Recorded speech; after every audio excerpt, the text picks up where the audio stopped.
Am I the a-hole for telling my husband that my doctor knows more than him and refusing to forgive him? Hello everyone. My husband and I have been married for 4 years and together for 6, and this is the very first huge argument we've ever had. I, female 24, am currently 33 weeks pregnant with his, male 31, baby. When I was 20 weeks pregnant, my doctor diagnosed me with placenta previa, which if you don't know is basically when the placenta for my baby is covering the opening in my cervix. They told me it would likely move as my baby grew, but it never did. So I am scheduled for a C-section in just 3 weeks. At 20 weeks, I was put on very light restrictions, but at 30, I got put on heavier restrictions, like no running, no lifting or climbing, no standing for longer than 3 hours at a time, and most importantly, no sex and no vaginal exams. Because my doctor told me that we want absolutely nothing to potentially make me bleed, which could lead to preterm birth. So I have been doing this all for 3 weeks, but it has been driving my husband fucking insane. Every single day, he bothers me for sex. Every single day. Every single day, I tell him I can't, and remind him of the restrictions. I don't even want to have sex anyway. My tummy is so big, and I am always exhausted. He doesn't really like those answers. Finally, he came to me and started going on about how doctors sometimes dramatize things for the sake of their careers and more money. He said they push for C-sections. I was like, okay, whatever, but I know that I have this condition. Obviously, I am going to follow the rules. He didn't take the answer, and we ended up having sex. For a few hours after, I was having really heavy bleeding, and I got so scared. I was crying in the bathroom, trying to figure out what to do. I ended up calling my doctor, and she told me to come in right away. The whole car ride there, I was just sobbing, imagining that in an hour I would be having a C-section for an only 33-week-old baby. We quickly figured out that I am not in preterm labor. I was just bleeding, and as long as it stops, it will be okay. It did, and I am fine. But while I was there, my DR asked my husband to leave and started asking me questions. She asked me if I did anything I wasn't supposed to do. She was like, "This isn't accusatory. It's okay. It's just better to know if it was caused by something or random." I told her that I had sex. She just went over all the things again, and then gave me a bunch of information on domestic violence. She put them in my purse for me, literally. I was so embarrassed. When we got into the car, I broke down and yelled at my husband, telling him to never do that to me again and telling him that my doctor knows more than him and knows what is best for me and the baby. He apologized, and I could tell he really meant it. I have still been holding a grudge for days, and he's been groveling for days. He asked me how long I was going to make him apologize. I told him at least until the baby is born. Am I the a-hole for that? Update. I wasn't originally going to make an update just because I was getting into specific detail about my life, and I didn't want anyone I know in real life to find it. But I will because I don't know why actually. I guess I just got some really good comments. I posted this about 7 hours ago, and I cannot believe how many people have responded. I don't know if I could ever say thank you enough to such thoughtful strangers on the internet.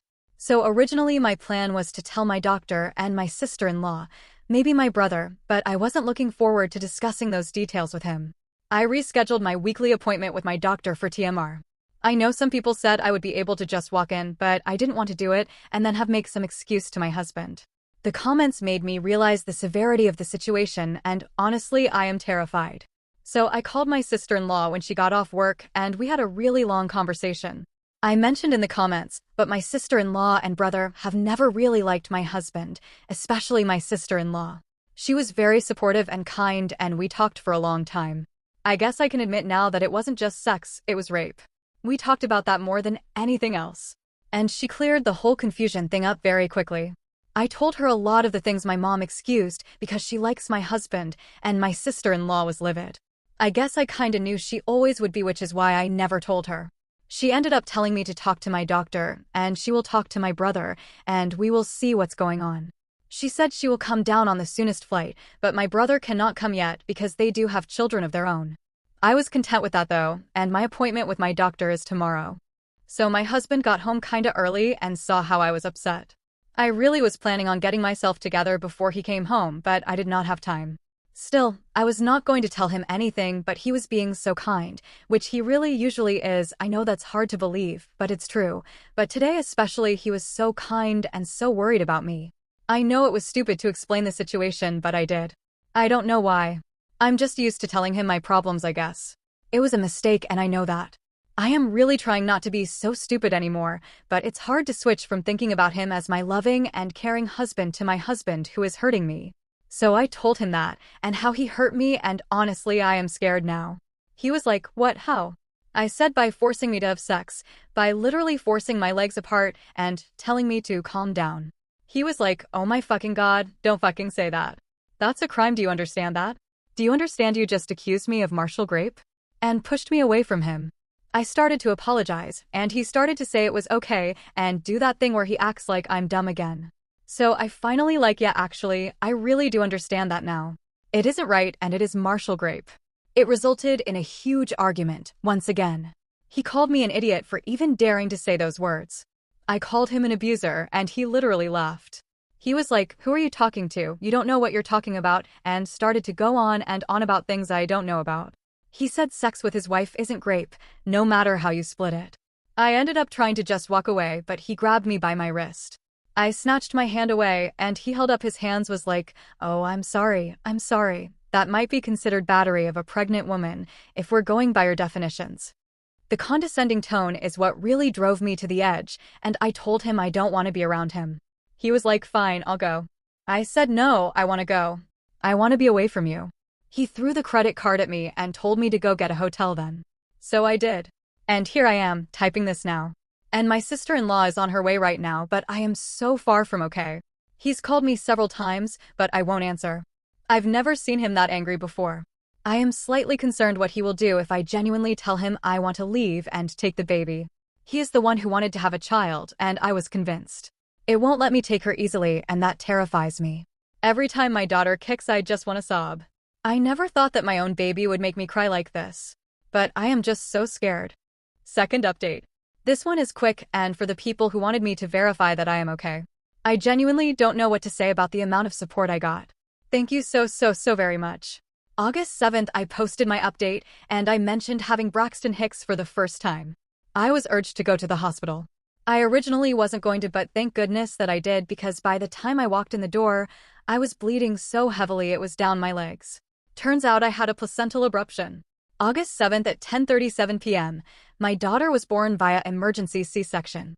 She is now only less than old as I post this, but I am being forced to deal with an attorney and all of this already. She was only 33 weeks and 5 days when she was born. She is tiny, but still doing relatively well, so they tell me. She is in the NICU now, and I am in the hospital still as well. I have received lots of care, and while it is all scary and hard, seeing my daughter makes it better. I'm fine, I will be fine, and so will she. The nurses here are amazing, and the doctor told me as long as everything goes well, I get to take my daughter home in just a few weeks. As for my situation, my sister-in-law came shortly after my daughter was born, and she's been by my side all day and very supportive. The attorney advised us to allow my husband visitation with my daughter while she is still in the NICU, so I did. I do not have a concern of him hurting our daughter while in the hospital or anything like that. I have received lots of supportive messages from his coworkers and his side of the family, so I am sure he is spinning the story that we are together and everything is fine. He is trying to act like that too. He's seen our daughter several times today, and I think that he was in the hospital with me during the C-section, but I am honestly not sure. He came up to my room this morning while the nurses were helping me take that first walk after the C-section.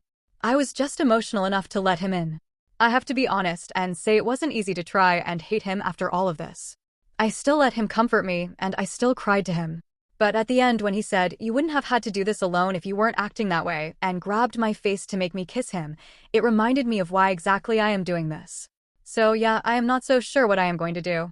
Originally, I really wanted to have my daughter in my home state so that I could stay there with her and my sister-in-law and brother, but I highly doubt my husband will allow me to take her there.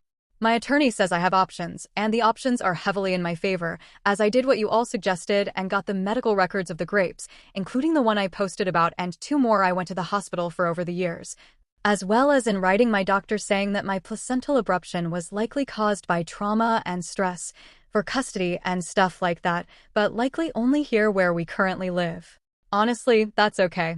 Being able to briefly hold my baby and seeing her and loving her so much has replaced much else in my mind. I want to be safe, but I want her safe most of all. I won't do anything to put her in the situation I was in. She is only 16 hours old, and she is all I think about and will ever think about for the rest of my life. I probably won't update again, as I am hoping they will let me spend more time with my daughter soon, but I just wanted to say that this whole post literally changed my life, and I cannot say thank you enough. If anyone else finds themselves in this sort of situation, I want to say do not be scared to speak up. And if anyone has survived it, you're so brave. Thank you. That's all for today. Thank you for watching.